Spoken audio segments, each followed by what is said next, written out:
అనుదిన వాక్య భాగానికి స్వాగతం. మరి జెఫన్యా గ్రంథం నుంచి 3వ అధ్యాయం 17వ వచనం చదువుకొని ముందుకు సాగుదాం. నీ దేవుడైన యెహోవా నీ మధ్య ఉన్నాడు, ఆయన శక్తిమంతుడు, ఆయన మిమ్మల్ని రక్షించును, ఆయన బహు ఆనందంతో నీ యందు సంతోషించును, నీ యందు తనకున్న ప్రేమను బట్టి శాంతం వహించి నీ అందరి సంతోషమించేత ఆయన హర్షించును. చిన్న ప్రార్థన. ప్రభా, ఈరోజు ఎవరైతే నువ్వు సంతోషించి హర్షించినట్లుగా ప్రభా నీ చిత్త ప్రకారం నడుస్తాను, నేను పడ్డ బాధలు చాలు, నేను పడ్డ కష్టాలు చాలు, నేను పడ్డ చిక్కులు చాలు, నేను పడ్డ అవమానాలు చాలు, నేను అనుభవించిన నిందలు చాలు, నేను అనుభవించిన అప్పుల బాధ చాలు, నేను అనుభవించిన శత్రువుల బాధ చాలు, అన్యజనుల బాధ చాలు, భక్తుల బాధ చాలు దేవా. నువ్వు చెప్పినట్టుంటే నా సొంత బుద్ధి, సొంత జ్ఞానం, సొంత ఆలోచన ఏది పెట్టను. నీవే నా దేవుడవు, నీవే నా రక్షకుడు, నీవే నా ప్రభుడు, నీకంటే నాకు క్షమాధానం ఏది లేదని ఎవరైతే తన మనసు నీ వైపు తెప్పుకుంటున్నారో వారిని పూర్ణ శాంతి కలుగుగా చేయండి. అన్నిటికంటే ముఖ్యంగా మీరు నాయన వారి యందు ఆనందించి సంతోషించి బహు సంతోషంతో బహు ఆనందంతో ఉన్నారు దేవా. నీ యందు తనకున్న ప్రేమను బట్టి శాంతం వహించి నీ అందరూ సంతోషించి తాను హర్షించునన్నారు. ఎవరైతే ఇటు తీర్మానం చేస్తున్నారో వారిని బట్టి మీరు సంతోషిస్తున్నారు, అందుకే కృతజ్ఞత చెల్లిస్తున్నాం. కృప తోడుగా ఉంచి వారిని జ్ఞాపకం చేసుకొని వారిని లేవనెత్తండి, సహాయించమని యేసుని ప్రార్థిస్తున్నాం. ఆమేన్. చూడండి, దేవుని వాక్యం చెప్తున్నది, నీ దేవుడైన యెహోవా నీ మధ్య ఉన్నాడు. నువ్వు కడిపే నా దేవుడు, డబ్బే నా దేవుడు, భార్య నా దేవుడు, పిల్లలే నా దేవుడు, ఆస్తి నా ఆశ్రయపట్టణం అనేటువంటి జ్ఞానాన్ని పక్కన పెట్టి ఇక ఆ నడిచింది చాలు. ఇప్పటి నుంచైనా దేవుని వైపు తిరిగి దేవా నువ్వు మా మధ్యలో ఉన్నావు, శక్తిమంతుడిగా ఉన్నావు, మమ్మల్ని రక్షించేవాడుగా ఉన్నావు. ఎవరైతే నీ కొరకు తీర్మానం చేస్తారో వారిని బట్టి బహు సంతోషంతో బహు ఆనందంతో మా మీద నీకున్న ప్రేమ బట్టి శాంతం వహించి నీ అందరి సంతోషం చేత హర్షించుతున్న దేవా. ఇప్పటి నుంచి నీ మాట వినబడి తీర్మానం చేసుకుంటున్న దేవా, వారిని బట్టి కృతజ్ఞత చెల్లిస్తున్నాం. వారిని వైపు తిరిగారు, అందుకే కృతజ్ఞత చెల్లిస్తున్నాం. వారిని వైపు తిరిగినందుకు మీరు శక్తి ఇస్తున్నారు.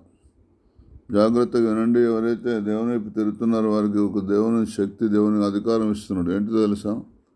91 కీర్తన 13వ వచనం, నువ్వు సింహములను నాగుపాములను తొక్కెదవు. దేవుడు ఎందుకు సంతోషిస్తున్నాడు? నువ్వు రాబోయే దినాల్లో సింహములను నాగుపాములను తొక్కబోతున్నావు. సింహం అంటే సింహం కాదు. సింహం అంటే మనని 2-3 గుంపులుగా చేసి సింహం మంద మధ్యలో పడితే ఏమైతే మంద ఎటు చెదిరిపోతుంది. నలుదిశలా ఎటుబయటలో అటు పరిగెత్తుతారు. సింహం రాగానే గొర్రెలన్నీ, మేకలన్నీ, జింకలన్నీ, గేదెలన్నీ, అడవి మృగాలన్నీ ఎటు నలుదిశలో చెదరగొట్టబడతాయి. అలాగే మనని చెదరగొట్టాలనుకున్న వారు సింహమును నాగులను తొక్కేదో వాళ్ళు మన కాళ్ళ కిందకి వచ్చి తొక్కేస్తారు. ఎవరైతే ఇప్పటి నుంచి నేను సేవ చేస్తాను, నేను చెప్పినట్టు వింటాను అనుకుంటున్న వాళ్ళ కిందకి సింహం లాంటి ఆ భేదాలు పుట్టించే వాళ్ళు, భయపెట్టి మనం నలుదిశలో చెదరగొట్టే వారందరూ మీ కాళ్ళ కిందకి రాబోతున్నారు. నాగుపాములు మన కాళ్ళ కిందకి రాబోతున్నారు. భుజంగ మనను అనగదెక్కెదవు, దేవుని చిత్తాన్ని జరిగిస్తాను దేవా ఇప్పటి నుంచి అని ఎవరైతే అంటారో, ఎంత భయంకరమైన శక్తివంతమైన విషసర్పాలు లాంటి భయంకరమైన క్రూరమృగాలు లాంటి వ్యక్తులనైనా మనం కాళ్ళ కింద తీసుకొస్తాడు దేవుడు. కనుక మీరు ఏం భయపడకండి. ఏ తీర్మానం అయితే మీ హృదయంలోకి వచ్చిందో దాన్ని స్థిరపరచుకోండి. కొంతకాలం దేవుని సత్యం నేర్చుకునేంతవరకు కొంత శోధన వస్తుంది, సహించండి. సత్యం నేర్చుకోండి, నీతిగా నడవండి. దేవుడు మీ పాదాల కింద సింహాలను, నాగుపాములను, భుజంగములను, కొదమ సింహమును అనగదొక్కించబోతున్నాడు మీ కాళ్ళ కింద. ఎంత కృప మీ మీద, ఎంత దయ ఉన్నది దేవునికి. ఏ సింహానికైతే భయపడ్డావో, ఏ పాముకైతే భయపడ్డావు, నాగుపాముకి భయపడ్డావు, ఏ కొదమ సింహానికైతే భయపడ్డావు, ఏ భుజంగానికైతే భయపడ్డావో వాటిని నువ్వు అనగదొక్కే శక్తి, జ్ఞానం, వివేచన, తెలివి, తప్పించుకునే శక్తి దేవుడు నీకు ఇవ్వబోతున్నాడు. వాటిని అనగదొక్కే శక్తి నీకు ఇవ్వబోతున్నాడు. హోషేయ గ్రంథం 2వ అధ్యాయం 19వ వచనంలో చెప్తున్నది, నీవు నిత్యము నాకున్నట్లుగా నేను నీతిని బట్టి తీర్పు తీర్చుటవలనను దయాదాక్షను చూపుటవలనను నిన్ను ప్రదానము చేసుకుందును. చూసిన నిత్యము రోజు నువ్వు ఆయన దానం కావాలి. నువ్వు నిత్యము నాకున్నట్లుగా నేను నీతిని బట్టి తీర్పు తీర్చటం వలన దయాదాక్షిణ చూపటం వలన నిన్ను ప్రదానం చేసుకుందును. ప్రదానం చేసుకుంటాను దేవుడు. నిన్ను ప్రధానం అంటే అర్థమైంది. నేను నిత్యము ఆయన దానివేగా. చూడండి, ఒక అమ్మాయికి ప్రధానమైంది ఎప్పటికీ ఆ పిల్లగాని కోరికనా ఇంకొకరికన్నాను. కనుక నిత్యము దేవుని కొరకు ఉండటం కొరకే. ఇంకా లోకంలో మనుషులదన్నా ప్రధానమైన ఇంకా చెట్లు పోవచ్చు, పెళ్ళైన కూడా చెట్లు పోవచ్చు, మళ్ళీ ఇంకొకరికి సొంతం కావచ్చు. కానీ మనం ఎప్పుడైతే ఆత్మ సంబంధానికి జ్ఞానంలోకి వస్తున్నామో, ఎప్పుడైతే పూర్తిగా దేవుని మీద ఆధారపడుతున్నామో, దేవుని చెప్పినట్టు నడుచుకుంటా అనుకుంటున్నామో, ఎప్పటికీ నువ్వు ఆయన దానివే.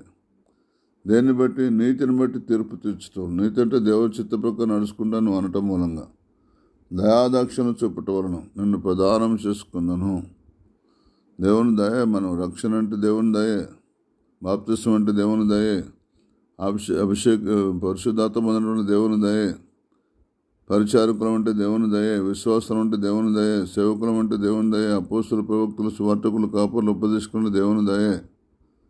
దయాదాక్షిణ చూపటం వలన నన్ను ప్రదానం చేసుకుని నన్ను సొంతం చేసుకుంటాను. దేవుని దయ చేత సొంతం చేసుకుంటాను.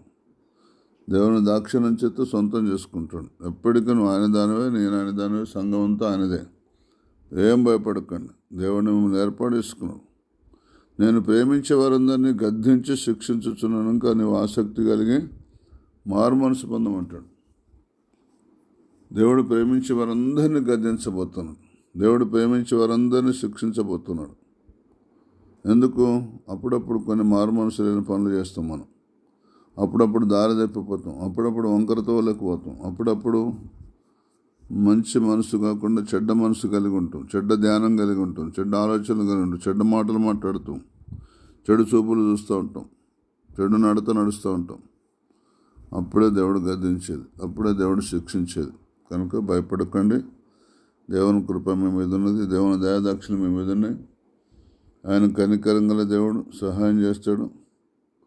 ఆటంకాలన్నీ తొలగిపోతే భయపడకండి, సహాయం చేస్తాడు. వేస్తున్నాం దేవుడు మీకు నన్ను నిత్యం అనుకునేటానికి ప్రదానం చేసుకున్నాను. నువ్వు నిత్యం ఆయన దానవే, ఆయన వాడవే ఎప్పటికీ. అందుకొరకు నేను ప్రేమించే వారందరినీ గద్దిస్తాను. ఆయన గద్దించినప్పుడు విసుకోవద్దు. ఆయన గద్దించినప్పుడు గద్దింపును తృణీకరించొద్దు. కొంతమంది గద్దింపును తృణీకరిస్తున్నారు. సామెతల గ్రంథంలో 3:11 రాసి ఉంటుంది, నా కుమారుడా యెహోవా శిక్షణ తృణీకరింపకము, ఆయన గద్దింపు విసుకకము అని రాసింది. విసుక్కుంటున్నారు కొంతమంది. విసుక్కోవటం అంటే టీవీ చూస్తున్నారు, విసుక్కోది. అదే తీయగున్నదట, ఇదేమో చేదు ఉందట దేవుని గద్దింపు. ఈ రోజున టీవీ అవసరం లేదు, సెల్ ఫోన్లు చేతులకే వచ్చినాయి, టచ్ ఫోన్లు వచ్చినాయి. మొత్తం దేశం కాదు, ప్రపంచం అంతా ఎలాంటి సీన్ కావాలంటే అలాంటి సీన్ కనబడుతుంది నిమిషాల మీద.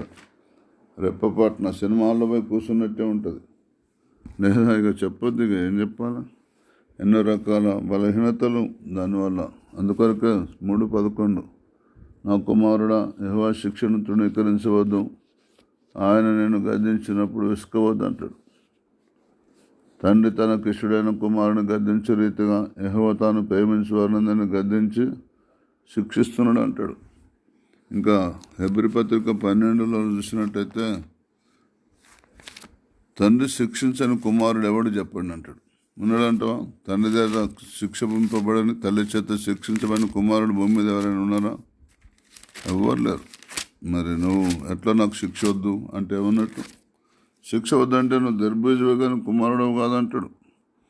5వ వచనం 6వ వచనం, నా కుమారుడా ప్రభు శిక్షను తృణీకరించవద్దు. హెబ్రీ పత్రిక 12:5-6, ఆయన నిన్ను గద్దించినప్పుడు విసుకోకము, ప్రభు తాను ప్రేమించు వారిని శిక్షించి తాను స్వీకరించే ప్రతి కుమారుని దండించును అని కుమారులతో సంభాషించున్నట్లు మీతో సంభాషించు. ఆయన హెచ్చరికను మర్చిపోతారు వెంబటే కొంతమంది. అట్లా చేయకండి. ఇంకేమంటాడు? శిక్షాపరము పొందుటకే మీరు సహించుచున్నారు, దేవుడు కుమారులుగా మిమ్మల్ని చూస్తున్నాడు. తండ్రి శిక్షించిన కుమారుడెవడు? కుమారులైన వారందరూ శిక్షలో పాల్పొందుచున్నారు. మీరు పొందనేడలా దుర్బీజులే కానీ కుమారులు కారు. మరియు శరీర సంబంధులైన తండ్రులు మనకు శిక్షకులై ఉండిరి, వారి యందు భయభక్తులు కలిగి ఉంటిమి. అట్లయితే ఆత్మలకు తండ్రి అయిన వారికి మరీ ఎక్కువగా లోబడి బతకవలను కదా. వారు కొన్ని దినముల మటుకు తమకిష్టం వచ్చేట్లు మనం శిక్షించరు కానీ మనము తన పరిస్థితుల్లో పాలు పొందవాలని మన మేలు కొరకు ఆయన శిక్షించుచున్నాడు. మరియు ప్రస్తుతమందు సమస్త శిక్ష దుఃఖకరముగానే కనబడదు కానీ సంతోషకరముగా కనబడదు.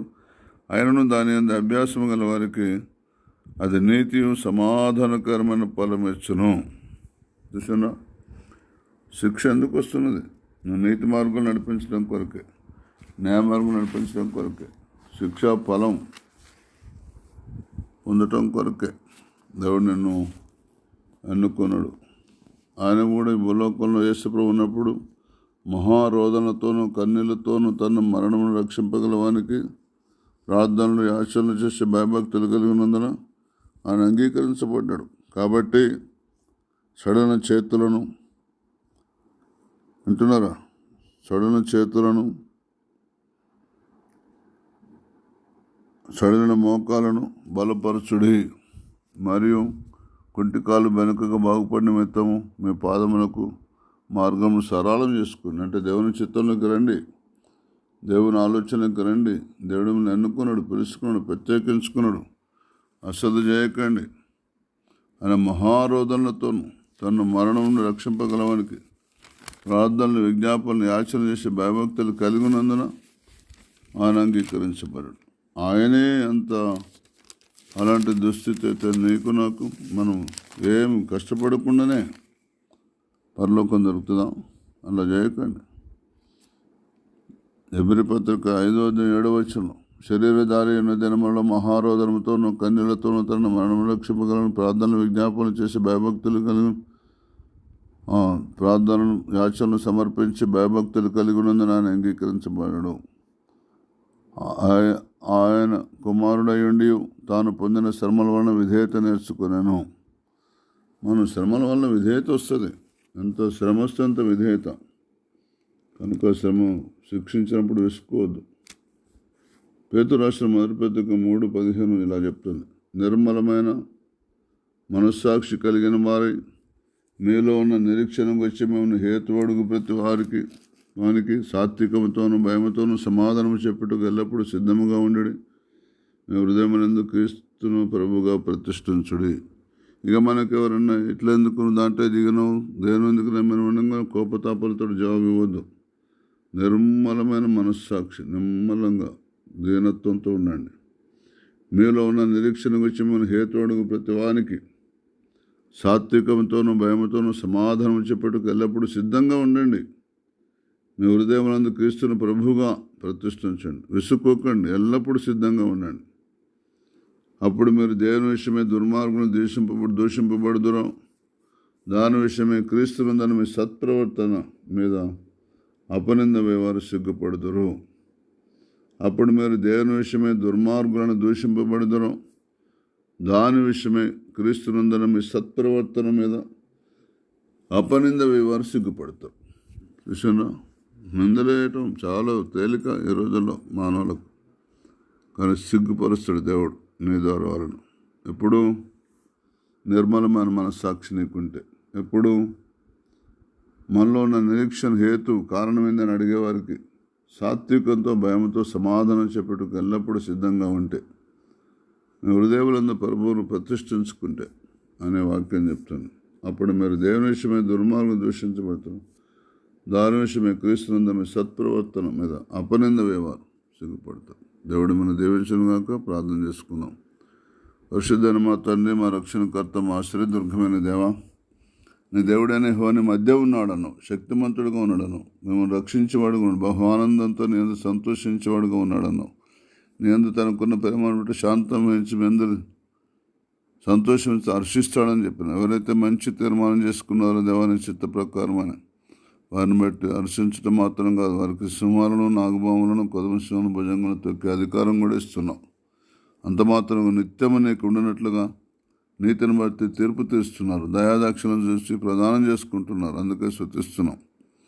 ప్రేమించే వారందరినీ గద్దించి శిక్షించి మారు మనసు బంధం అంటున్నావు. నిర్మలమైన మంచి మనస్సాక్షి గల వారైన మాలో ఉన్న నిరీక్షణ గురించి మన హేతు అడిగే ప్రతి వారికి సాత్వికంతో, భయంతో సమాధానం చెప్పేట్టుగా ఎల్లప్పుడూ సిద్ధంగా ఉండమన్నావు. క్రీస్తుని ప్రభుగా ప్రతిష్ఠించుకోమన్నావు. అప్పుడు మీరు దేని విషయమై దుర్మార్గులను దూషించబడిన దాని విషయమై క్రీస్తునందు మీరు సత్ప్రవర్తించి వారు సిగ్గుపడతారన్నావు. అలాంటి కృప నీ బిడ్డలకు దయచేయండి, సహాయించమని, కృప చూపించమని, నెమ్మదిగా రక్షణ సమస్త ఘనత మహిమా ప్రభావాలు మీరు మీకు అర్పిస్తూ యేసును ప్రార్థిస్తున్నాము తండ్రి. మన తండ్రి అయిన దేవుని ప్రేమ, ప్రభువైన క్రీస్తు అని కృప, పరిశుద్ధాత్మని కన్యను సమాధాన అభిషేకం సర్వలోకన సమస్త పరిశుద్ధులకు కూడిన మనకు సదాకాలం తోడైనగాక. ఆమేన్.